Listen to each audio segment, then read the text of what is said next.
കാണുന്നുണ്ട്. നമുക്ക് അങ്ങോട്ട് തുഴയാം. ശരി ശരി.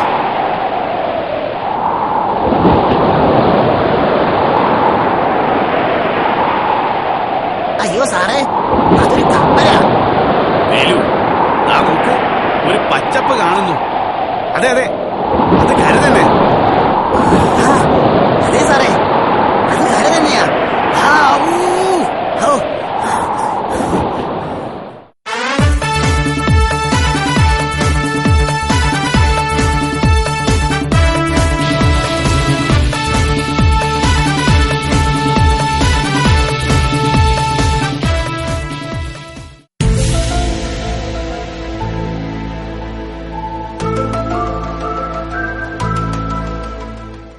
രണ്ടാഴ്ചയിലേറെയായി കാണാതായ മുഖ്യമന്ത്രിയെ പോലീസ് രാപ്പകൽ തിരഞ്ഞിട്ടും കണ്ടെത്താൻ കഴിയാതിരുന്ന സാഹചര്യത്തിൽ കേവലം ഒരു വേലക്കാരനായ വേലു ഭീകരന്മാരായ കള്ളന്മാരിൽ നിന്നും രക്ഷപ്പെടുത്തിക്കൊണ്ടുവന്നത് തികച്ചും അത്ഭുതകരമായിട്ടാണ് രാജ്യം ഇന്ന് വീക്ഷിക്കുന്നത്. ഒറ്റ രാത്രി കൊണ്ട് ജനഹൃദയങ്ങൾ ഇടം നേടിയ വേലുവുമായിട്ടുള്ള അഭിമുഖം അല്പസമയത്തിനുള്ളിൽ കാണാം.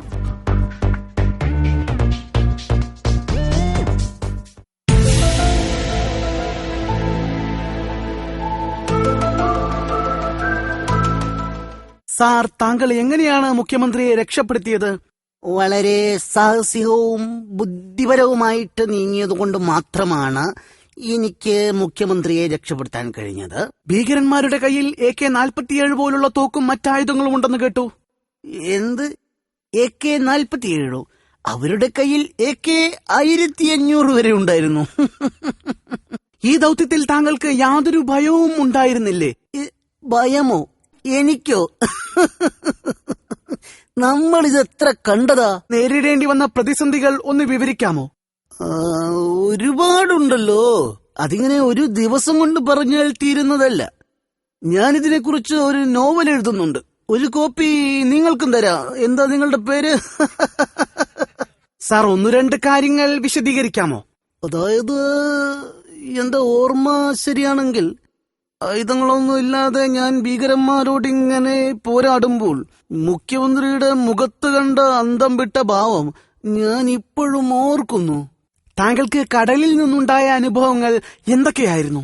2-3 മണിക്കൂറോളം മുഖ്യമന്ത്രിയെ തോളിലിട്ടാണ് ഞാൻ നീന്തിയത്. എന്റെ ജീവൻ പോയാലും മുഖ്യമന്ത്രിയെ രക്ഷിക്കുക എന്നതായിരുന്നു എന്റെ ലക്ഷ്യം. കടലിൽ വെച്ച് സ്രാവിന്റെ ആക്രമണം ഉണ്ടായെന്ന് കേട്ടു. അതെ അതെ, മുഖ്യമന്ത്രിയുമായിട്ട് തുഴയുമ്പോൾ 5-6 ഭീമൻ സ്രാവുകൾ എന്റെ പിന്നാലെ വന്നു. മറ്റാരെങ്കിലും ആയിരുന്നെങ്കിൽ പേടിച്ച് മരിച്ചു പോയനെ. അതിലൊന്നിനെ ഞാനിങ് എടുത്തു കൊച്ചമ്മയ്ക്ക് കറി വെക്കാൻ. സാർ, ഒരു ഫ്ലാഷ് ന്യൂസ് ഉണ്ട്. അയ്യോ വേണ്ട, അതിന്റെ ഒന്നും ആവശ്യമില്ല. സാർ, ഒരു വാർത്തയുണ്ട്. എന്ത്? മുഖ്യമന്ത്രിയെ തട്ടിക്കൊണ്ടുപോയ ഭീകരന്മാരെ പിടിക്കാനുള്ള ദൗത്യ സംഘത്തിന്റെ തലവനായി സാറിനെയാണ് നിയമിച്ചിരിക്കുന്നത്. എന്താണ് താങ്കളുടെ മറുപടി? വളരെ നല്ലത്, സന്തോഷം. അല്ലാതെ എന്താ പറയാ.